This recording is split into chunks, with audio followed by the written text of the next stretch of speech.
पहला एपिसोड 1960 में शुरू होता है। कहानी की नायिका वो है सून, बचपन में किम ते-योन द्वारा निभाया गया किरदार, और उसकी मां क्वांग रये यों हे रान के रिश्ते के इर्द गिर्द घूमती है।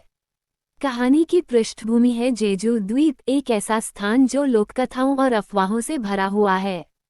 यहाँ क्वांग रये एक हेनियो, समुद्र में गोता लगाकर मछलियाँ पकड़ने वाली महिलाएं के रूप में काम करती हैं और अकेले अपने 3 बच्चों का पालन पोषण करती हैं। परिवार बहुत गरीब है। क्वांग रये के पहले पति एसून के पिता की मौत हो चुकी है। अब वह अपने बेरोजगार साथी ब्योंग चोल ओ जंग से का भी खर्च उठा रही है और एसून को उसके जन्म पिता के परिवार के पास भेज दिया है। शुरू से ही दिखाया जाता है कि कैसे एसून को लड़कों के मुकाबले भेदभाव का सामना करना पड़ता है, जैसे उसे ठीक से खाना तक नहीं मिलता। शुरुआत में माँ बेटी का रिश्ता ऐसा है कि एसून अपनी माँ का प्यार पाना चाहती है, लेकिन क्वांग रये सख्त स्वभाव की हैं और एसून की भावनाओं को नज़रअंदाज करती हैं। फिर एक दिन क्वांग रये को एसून की लिखी एक कविता मिलती है जिसमें वह माँ के लिए चिंता, अकेलापन और भविष्य में परिवार का सहारा बनने की कसम खाती है। ये पढ़कर माँ का दिल पिघल जाता है। क्वांग रये गुस्से में एसून के चाचा के घर जाकर सब तहस नहस कर देती है और अपनी बेटी को वापस अपने साथ ले आती है। इसके बाद माँ बेटी के बीच एक नया रिश्ता बनता है। क्वांग रये एसून को हेनियो बनने से रोकने की पूरी कोशिश करती है, क्योंकि यह काम बेहद खतरनाक है और इसी काम ने उसे बीमार कर दिया है। कहानी में धीरे धीरे उस समय के दक्षिण कोरिया की सामाजिक राजनीतिक सच्चाइयां भी दिखाई जाती हैं। जैसे स्कूल में एसून को छात्रों के वोट से अध्यक्ष चुना जाता है, लेकिन एक लड़की जो एक जनरल का बेटा है को पद दे दिया जाता है।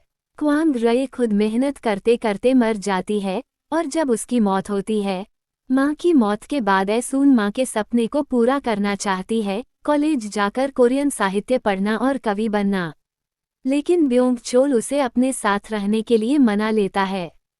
वह खेती करना, खाना पकाना सीखती है और धीरे धीरे अपने सपनों से दूर होती जाती है। 1967 में एसून बड़ी हो चुकी है।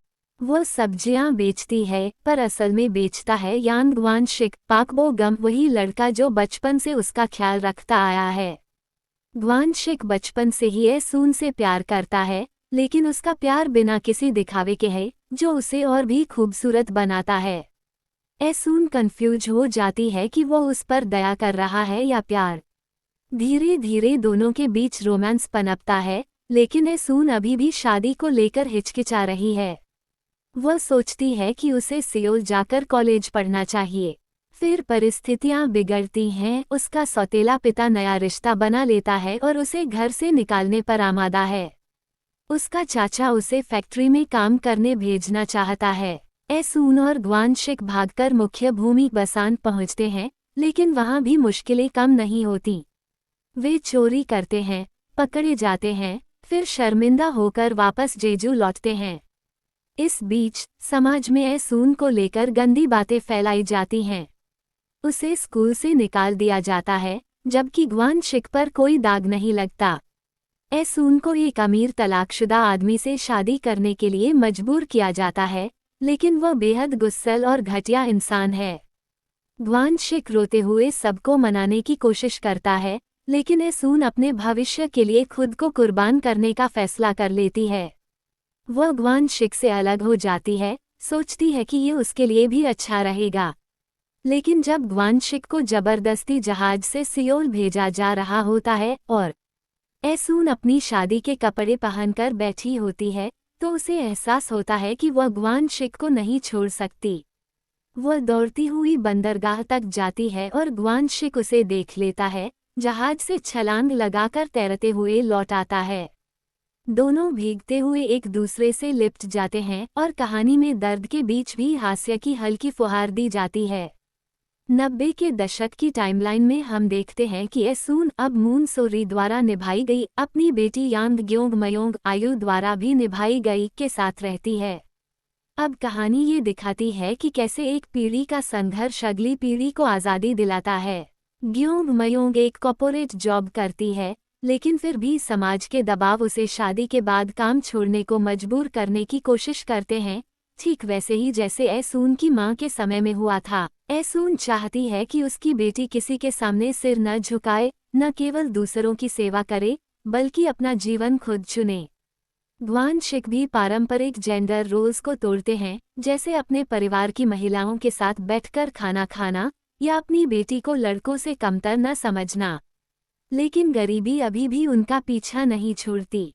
बिलों का भुगतान करने के लिए ग्वान शिक एक मछली पकड़ने वाली नाव पर काम करने लगता है, उसी घटिया इंसान के लिए जिससे ऐसून की शादी होने वाली थी।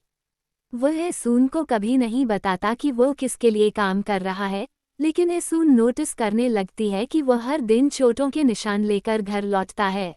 दूसरी बार गर्भवती होने पर ऐसून सीधे बंदरगाह पर जाती है, उस आदमी की पिंडली में लात मारती है और कहती है कि उसका पति अब वहां काम नहीं करेगा। और इसी के साथ वसंत का अध्याय खत्म होता है।